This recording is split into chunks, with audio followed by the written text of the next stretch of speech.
Hello, you're watching Wellness Watch on DD India, your weekly dose of wellness and good health. We all want a long life, but more importantly, a healthy one. Welcome to the show that cares for you. Today, we discuss a medical condition that does not discriminate rich or poor, young or old. It enters silently, but its impact is loud and life-challenging. Cancer arrives unannounced and suddenly your life pauses. Yes, cancer is serious, but so is the fight against it. It can be detected early, it can be treated, it can be beaten. But why is cancer dreaded so much and what can be done to prevent its occurrence? Today in Wellness Watch, we discuss cancer and its prevention. I'm Preeti Kaur.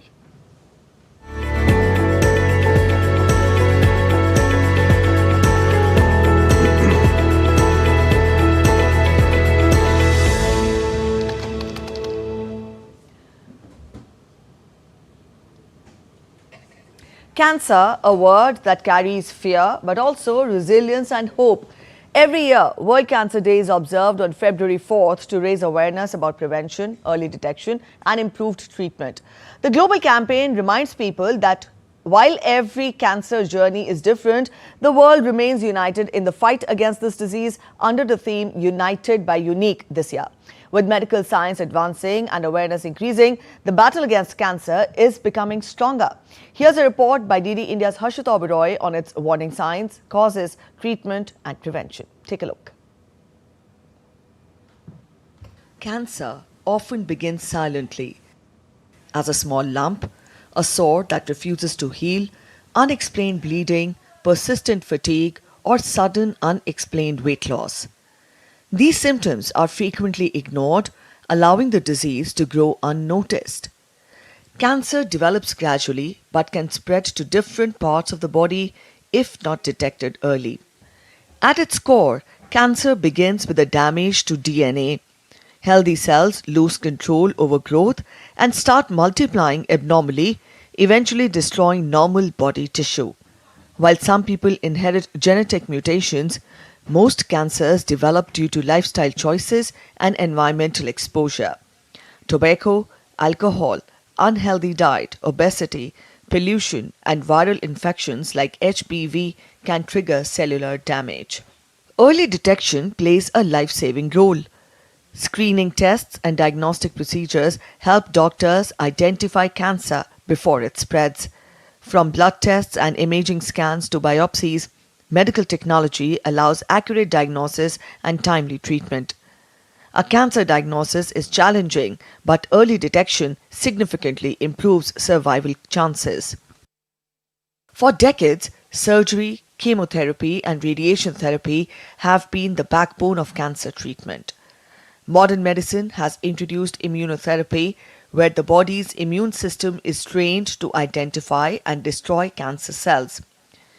Each treatment represents a combination of scientific innovation and human determination, with patients, doctors, and families fighting together. Prevention remains the strongest weapon against cancer. Adopting healthy habits such as quitting tobacco, limiting alcohol, maintaining a balanced diet, exercising regularly, getting vaccinated, and undergoing routine screenings can reduce cancer risk significantly. Cancer affects people differently across age and gender. Among men, oral, lung, and prostate cancers are the most common. Among women, breast and cervical cancers lead.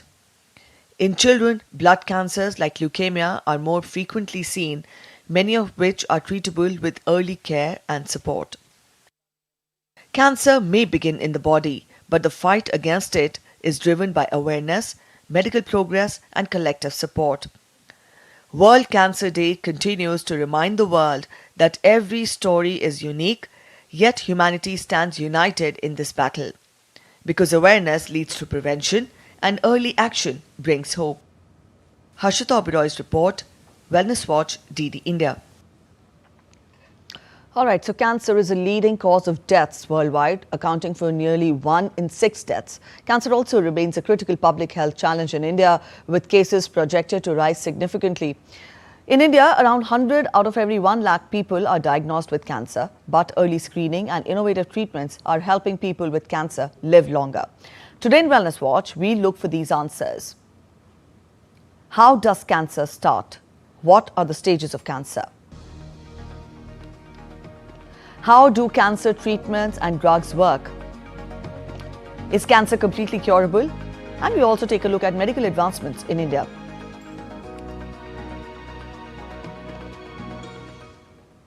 Cancer treatment in India offers world-class, affordable care featuring advanced techniques like robotic surgery, cyberknife and CAR T-cell therapy, often at a fraction of cost in the Western countries. Comprehensive care, including chemotherapy, radiotherapy and immunotherapy is also available. Up on your screens, we have some hospitals and institutes that particularly cater to this.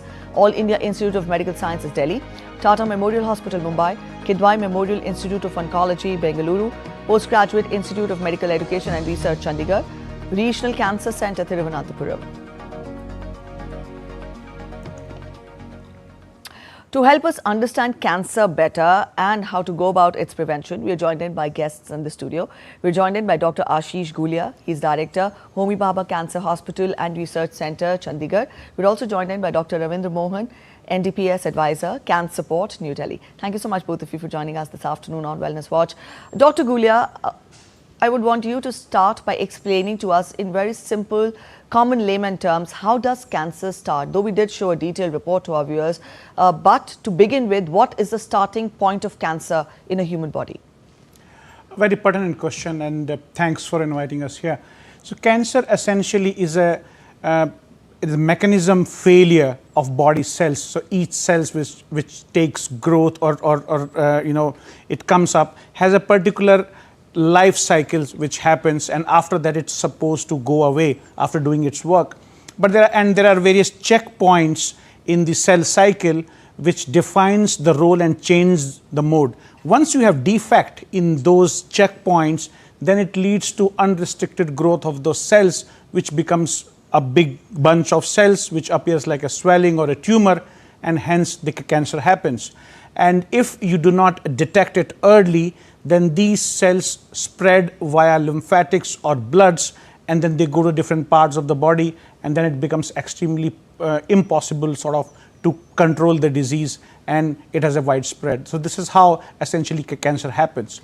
A lot of cancers can happen because of de novo defect in our genes. Some cancers can be hereditary cancers which runs in families, but 4 out of 10 cancers essentially arise because of the external exposures which we get from our environment, whether it is the environment or the food intake or the lifestyle which we live in. And these are the cancer which are essentially the preventable cancers, and many of these cancers, the numbers can be reduced if we have check on these lifestyle changes. Explain to our viewers what are the stages of cancer, and when we say early detection, what does that mean, one? And secondly, at which stage does a cancer becomes uncurable? Okay, so I will just try to explain it in layman's language. So we talks about that cancers mainly has 4 stages: stage 1, stage 2, stage 3 and stage 4. Stage 1 and stage 2 are, and I'm talking in general about, not particularly about each cancer. So stage 1 and stage 2 talks about cancer being localized at the same area where it has started. Stage 1 will be a very small cancer, and stage 2 will be a slightly larger cancer. But essentially it remains in this confined to the same zone where it has started. Stage 3, it becomes regionally spread. Like for example, if you have a tumor in the thigh which goes to the lymph nodes, so it becomes stage 3, but it is still localized in that region. And stage 4 becomes when it goes to other organs of the body. So like for example, bone tumors, muscle tumors, various other tumors, they go to lungs pretty often, they go to bones pretty often. So when it spreads to the other organs, it becomes stage 4. So if you catch these tumors in the early stage, that is stage 1 and 2, we have very fantastic options available which can cure the patient completely, and hence everybody keeps talking about awareness, everybody keeps talking about we need to catch the disease early. If detected early, cancer is curable. We've shown symptoms also in our report. So when is it, in the life cycle of a cancer that the symptoms start showing to a person? So it At which stage, in fact? Yeah, it differs from cancer to cancer. Right. When we say word cancer, it's bag of hundreds of disease put together, because every organ can have even different type of cancers. Like for example, bone cancer can have at least 5 or 7 different type of bone tumors which are malignant. So soft tissue tumors can be different types. In breast, there can be different varieties. So when we talk about cancer per se, they have various varieties. If we see the cancers which are in the limbs or superficial organs, there the swelling appears early and we catch them early and the symptoms come early. But let's, for example, if you have a cancer which is in the organs inside the abdomen or the thorax, many a times people don't come to know about it till a very late stage. And that's why we need to be extra cautious in subtle signs and symptoms which can help you to get the diagnosis done early. All right. Dr. Mohan, I would want you to help us know what is the level of awareness in people when we talk of cancer in today's times. We are talking of early detection, we are talking of awareness. When we talk of this, how do people react to cancer as a disease? How has the perception changed over the years?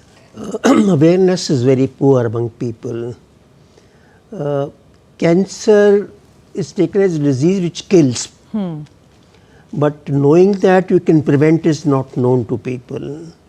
How could we do something that cancer doesn't occur? If we stop using tobacco or stop drinking, our 40% cancers will not be there. This is probably has to be told to all people, especially youngsters. If we detect cancer early, in stage 1 and 2, the cure rates are 80%. If we detect cancer in stage 3, which mostly is the case, 80% cancer can't be cured at that stage.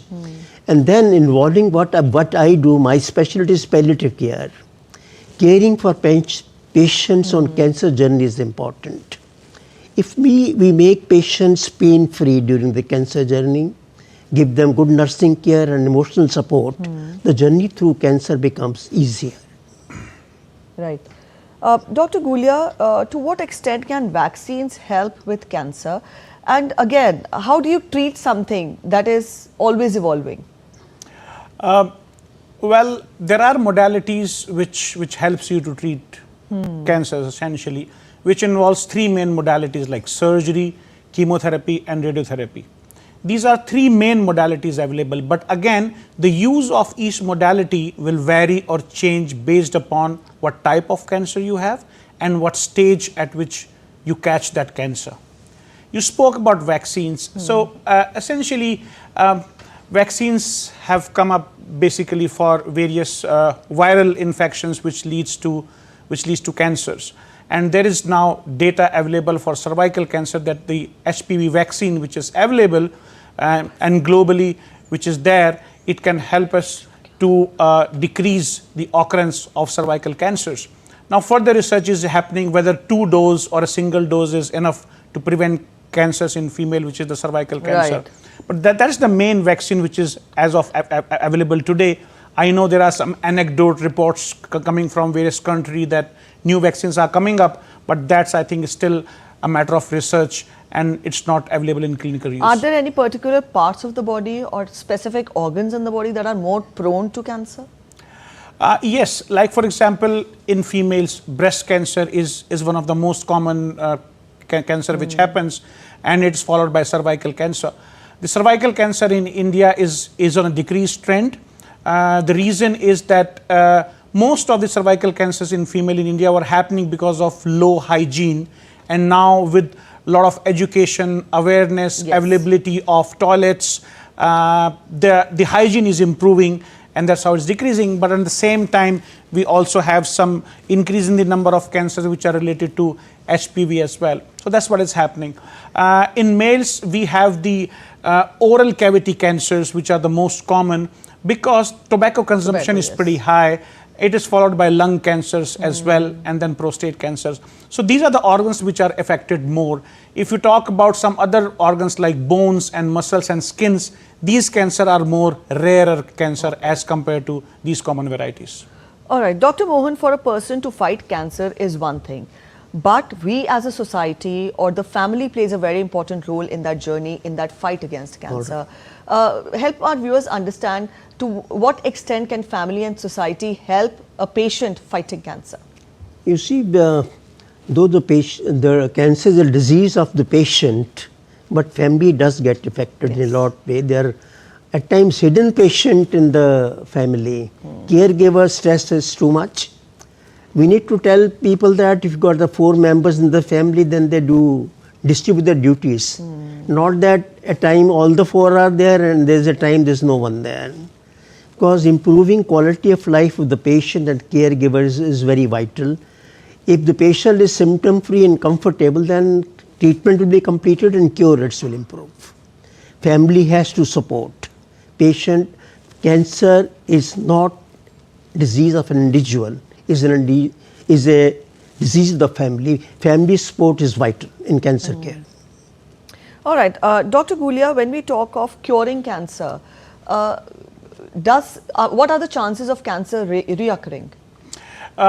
Very pertinent question, and I think everybody should know this, that cancer treatment is not like treatment of any flu or a cold disease or maybe a fracture or anything else, which once heals, then you don't have to see your doctors. Cancer can come back again, and they can come back at the same site where it has started. Like for example, from where it has been cured. From where it started. So like for example, somebody had a breast cancer, so that cancer can happen at the same site also, but also it can spread to the different parts of the body as well. And hence it is extremely important that you follow the advice of your doctor and do not miss the follow-up. That is very, very essential. Now, a lot of people talk about how long should follow-up happen, and the chances of cancers coming back is more in first 2 years of completion of treatment, and hence you will see the advices by doctors that you need to visit every 3 months or 4 months in first 2 years, and once the time has passed and the cancer has not come, then the chance of cancer coming back decreases dramatically. So then the frequency of your follow-up increases. So then it happens once in 6 months and maybe after some time once in a year. But you must ensure that you visit your doctor and follow up, because if there is a small recurrence, that can also be treated and cured. All right. So along with awareness, follow-up is also equally important. We'll have a quick mythbuster round now for our viewers to get more doubts cleared on cancer. To begin with, Dr. Mohan, early signs of cancer are visible, but then when we talk of cancer, then is it a death sentence always? Dr. Mohan? No, it's not. Okay. In fact, before the signs appear, we need to look out for the cancers. Not that like we have got our vehicles serviced, if we have undergo regular checkups and age-specific cancers, we are able to screen for them, then of course you come in the category of those early detection and cure rates will be very high. Right. Dr. Gulia, excessive sugar intake leads to cancer. That's it. Currently, we do not have any strong evidence to prove that. But yes, sugar increases your obesity, and that can be a cause for various cancers. All right. Dr. Mohan, mobile phones, Wi-Fi or plastic bottles cause cancer? There is no evidence to prove. Surgeries or biopsies spread cancer, Dr. Gulia? Absolutely not. You need to do biopsy to find what type of tumor it is. Only then you can do the treatment. Some herbal foods or superfoods can prevent cancer, Dr. Mohan? There is no evidence to prove. And cancer can get worse if it is exposed to air. Is it? Is it so, Dr. Absolutely Gulia? not. Otherwise, every one of us would have got cancer. So please don't believe in these myths. All right. With that, we end this edition of Wellness Watch here. Thank you so much, both of you, for joining us this afternoon and helping us understand cancer better. So after this discussion, we did realize that cancer is unpredictable. It reminds us of something we often forget, that life is fragile, but hope is fierce. Science has given us answers that every diagnosis is not the end of the story. Sometimes it is the beginning of courage. Remember, cancer may be powerful, but time, awareness and courage are stronger. On that note, we end this edition. Thanks for being with us. Bye-bye.